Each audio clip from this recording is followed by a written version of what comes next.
Long story short, during my matric year, I was required to go for an audition at UCT for the dance degree that I wanted to do. And I went there, and it is so funny because in your own little bubble, wherever you are, whatever school you are at, you might be the best at what you do, but when you're surrounded by so many other individuals that are also the best at what they do, in their own area, at their own school, when you're surrounded by them, and some people are like so confident and things, and you start to realize what you lack, because like I really do lack confidence, especially when I'm like surrounded by other people and I have to do what I do. That is something that I am currently trying to hold on.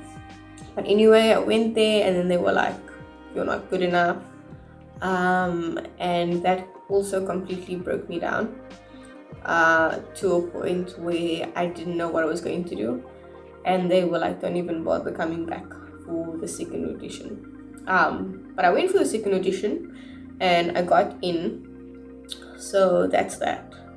But sadly, when I got my matric results, I wasn't able to study the degree. I obviously took the wrong subjects, stuff that I definitely wasn't passionate about, and just took it because of the fact that everyone else was taking it.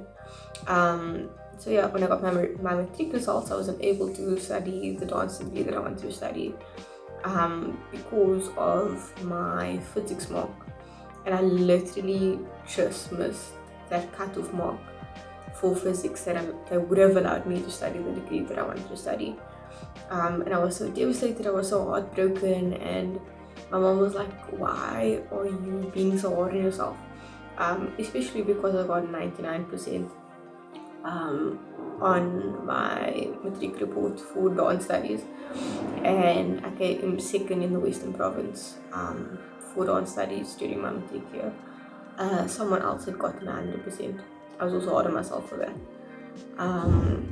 But yeah, it was obviously a record that was set, especially at our school. I was very hard on myself for that, and then luckily we stayed in contact with the administration people at UCT, and the lady was so nice and stuff, and she was like, "Look here, we know that your matric results, that you had just missed the degree study line because of your physics mark that was literally by 1%, but would you like to come and study the diploma?"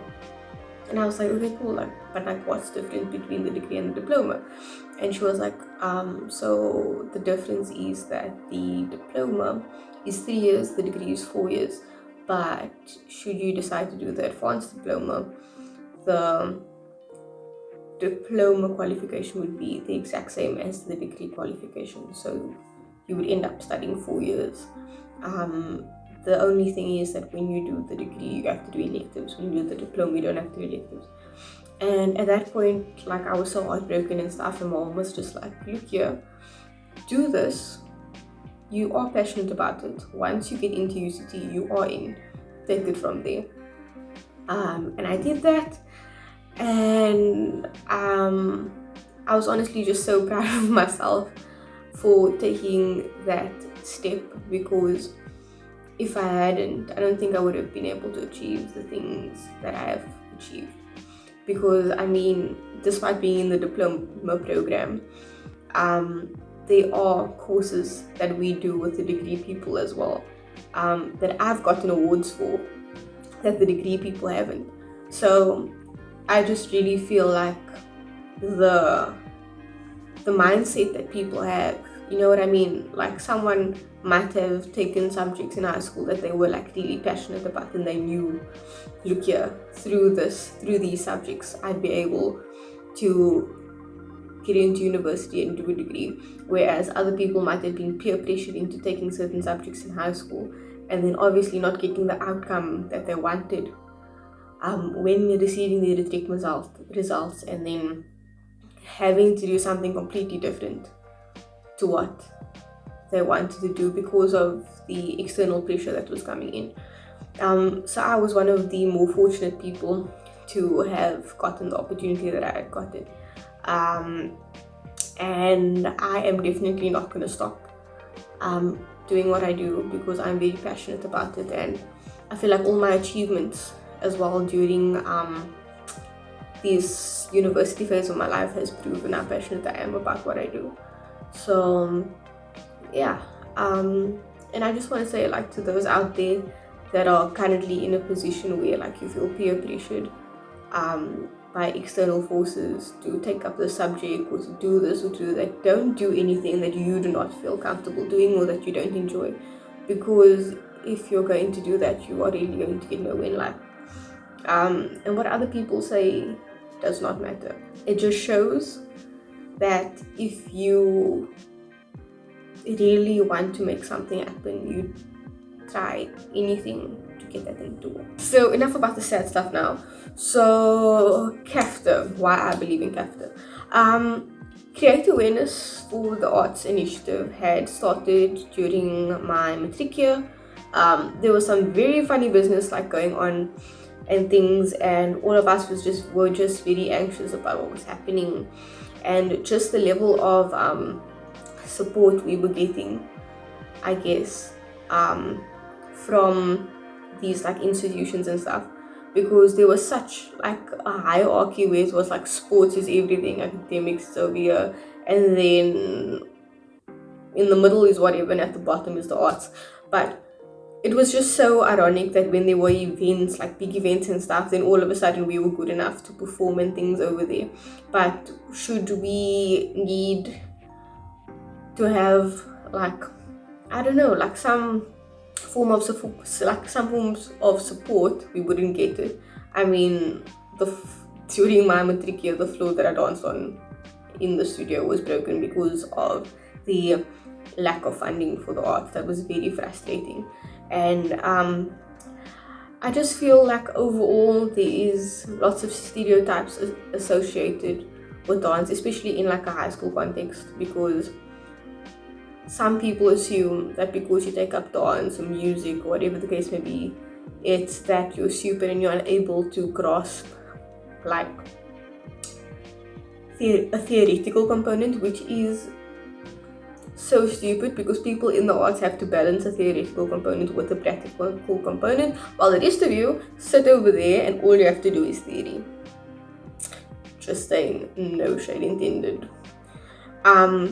So yeah, it was just very frustrating, and a lot of things were happening during that time, and a bunch of us came together, and I was like, you know what, we actually, like, if you really believe in something, you're going to stand up for what you believe in. And we were like, you know what, we are going to do a protest in the form of our craft. And we did that, and it created like so much awareness surrounding the arts that like it started making other people feel uncomfortable, to a point where they were like, what do you do? You know what I mean?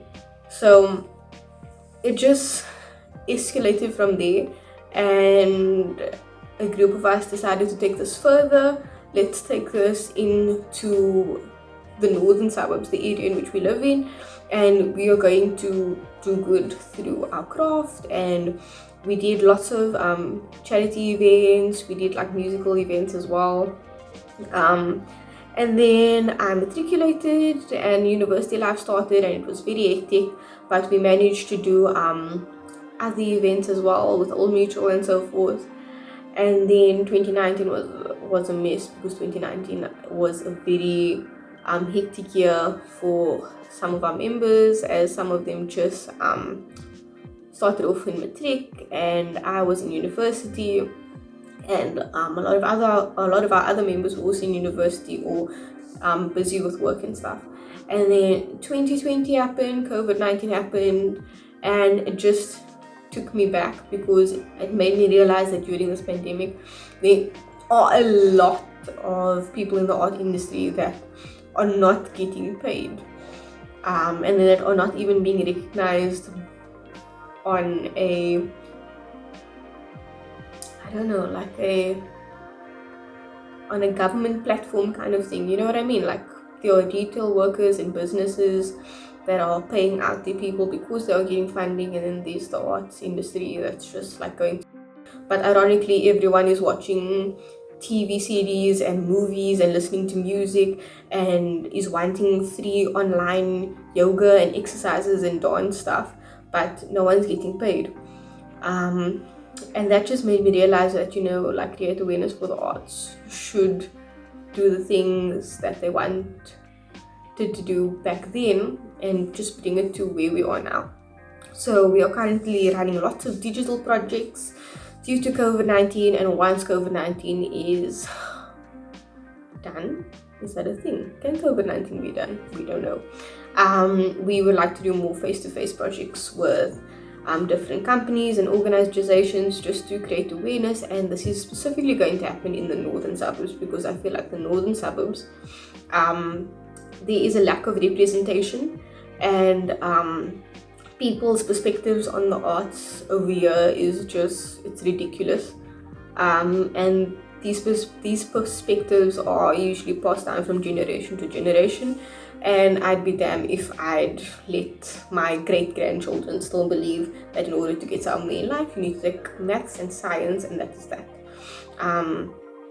Yeah, so I really believe that create awareness for the arts can make a difference, because we have people and founders with different stories from different backgrounds living within the northern suburbs that can tell their stories and relay their message of inspiration. For me personally, there are 3 people I would like to say thank you to, that they really made a difference in how I view dance, and that is Sharice Manchikali, Bernice Gordon, and Miss DB. I'm gonna cry now. I'm not gonna cry. I really think that having mentors and teachers that believe in what they do makes a massive difference. I don't know, someday I hope to grow up and be just like them. But anyway, I know this video is probably super long and super emotional, but I would just like to thank you guys for watching this video. Also, if you have not yet, click that like button, click that subscribe button, drop a comment below. Let me know who are the people that inspire you to do what you do. And also don't forget to follow us on Facebook at CAFTA Co, at Instagram at CAFTA Co. And most importantly, don't forget to share, spread the word, and create awareness for the arts.